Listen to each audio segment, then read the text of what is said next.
আসসালামু আলাইকুম। আশা করছি সকলেই ভালো আছেন। যে যেখান থেকে আমার ভিডিওটি দেখছেন সবাইকে স্বাগতম। আমি আজ তৈরি করে দেখাবো খুবই সহজ এবং মজাদার একটি রেসিপি। দেখে তো নিশ্চয়ই বুঝতে পেরেছেন আমি আজ কি তৈরি করেছি। আমি আজ তৈরি করেছি ঝরঝরে ভুনা সেমাই। একদম পারফেক্টভাবে কিভাবে এই ঝরঝরে ভুনা সেমাইটি তৈরি করতে হয় সেটি আজ আমি খুব সহজভাবেই দেখিয়ে দেব। দেখতেই পাচ্ছেন সেমাইগুলো দেখেই কিন্তু বোঝা যাচ্ছে এটা কিন্তু একদম ঝরঝরা হয়েছে।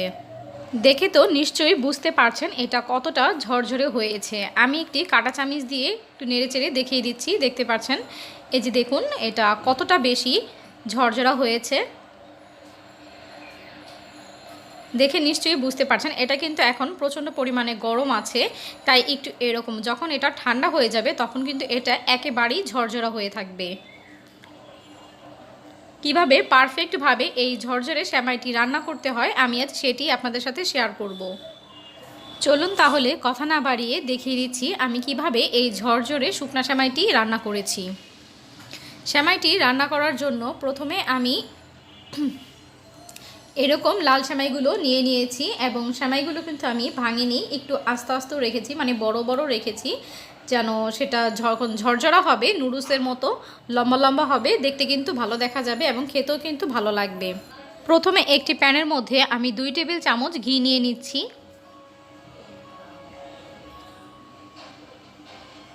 আপনারা চাইলে ঘিয়ের পরিবর্তে তেল দিয়েও করতে পারেন। এখন এর মধ্যে দিয়ে দিচ্ছি আস্ত গরম মশলা। এখানে আছে 3টি এলাচ, 4টি লং এবং 3টি গোলমরিচ এবং 1টি দারচিনি। এখন আমি গরম মশলাগুলোকে একটু ভেজে নেব। যখন সুন্দর একটি স্মেল আসবে তখন এর মধ্যে আমরা দিয়ে দিব সেমাইগুলো।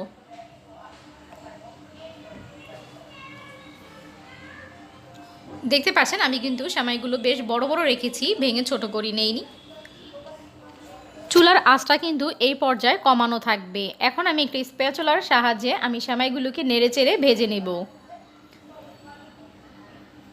চুলার আঁচটায় কিন্তু একেবারে আমি লো করে দিয়েছি, তা না হলে কিন্তু আবার সেমাইগুলো পুড়ে যাবে। সেমাইগুলো যদি পুড়ে যায় তাহলে কিন্তু আবার খেতে ভালো লাগবে না।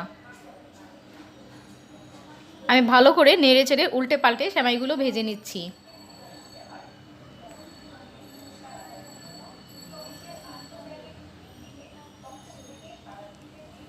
বেশ কিছুক্ষণ সময় নিয়ে আমি সেমাইগুলোকে ভেজে নেব।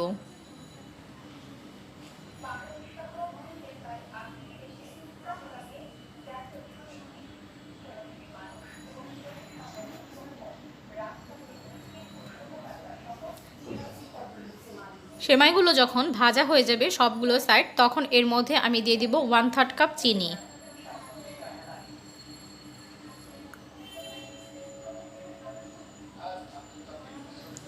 এবার একটু ভালো করে নেড়ে চেড়ে নিচ্ছি, চিনিগুলো সেমাইয়ের সাথে মিশিয়ে নিচ্ছি।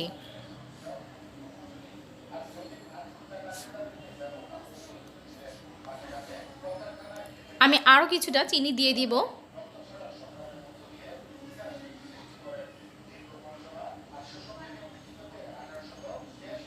আমি আবারও 1/3 কাপের থেকে একটু কম চিনি দিয়ে দিয়েছি।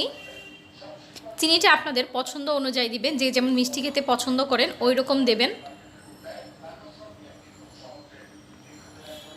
এখন এর মধ্যে আমি দিয়ে দিব সামান্য পরিমাণে পানি।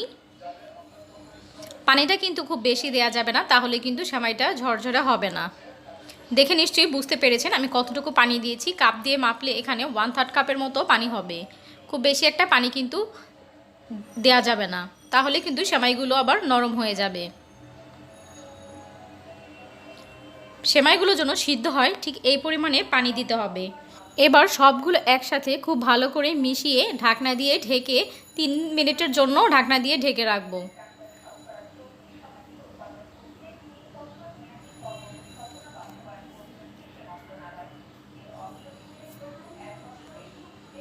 তিন মিনিট পর ঢাকনা খুলে দেখছি, দেখতে পাচ্ছেন সেমাইগুলো কিন্তু নরম হয়ে গিয়েছে।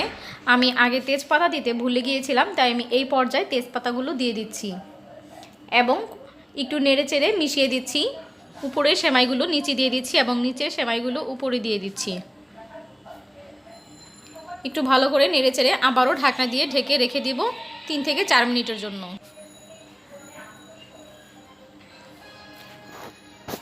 চার মিনিট পর আমি ঢাকনাটা খুলে আবারও একটু দেখে নিচ্ছি।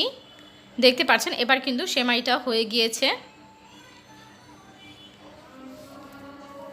আমি ভালো করে নেড়েচেড়ে নিচ্ছি। দেখতে পাচ্ছেন পানিটা কিন্তু সম্পূর্ণ শুকিয়ে গিয়েছে এবং সেমাইগুলো কিন্তু ঝরঝরা হয়েছে। তবে আরেকটু যে পানি পানি আছে একটা ভাব আছে, সেটাও আমি শুকিয়ে নেব এভাবে নেড়েচেড়ে।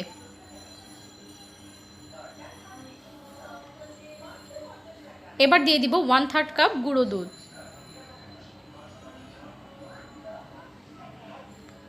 এবার স্প্যাচুলারের সাহায্যে খুব ভালো করে মিশিয়ে নেব সেমাইয়ের সাথে।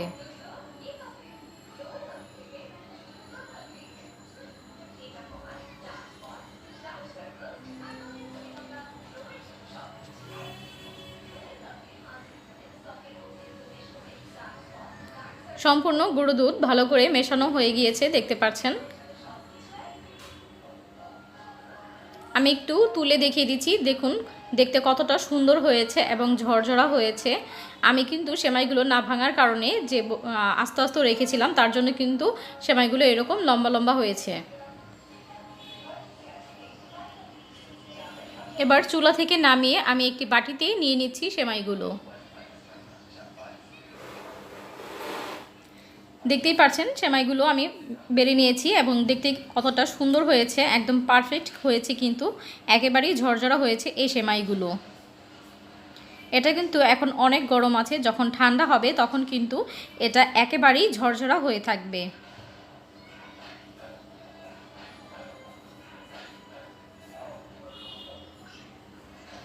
দেখুন কতটা পারফেক্ট হয়েছে এই ভুনা সেমাইটি। এবার আমি এই সেমাইগুলোর উপরে কিছু বাদাম দিয়ে সাজিয়ে দিচ্ছি। আমি দিয়ে দিচ্ছি এখানে কিছু কাজু বাদাম, আর দিয়ে দিব কিছু কাঠবাদাম, দিয়ে দিব কিছু পেস্তা বাদাম।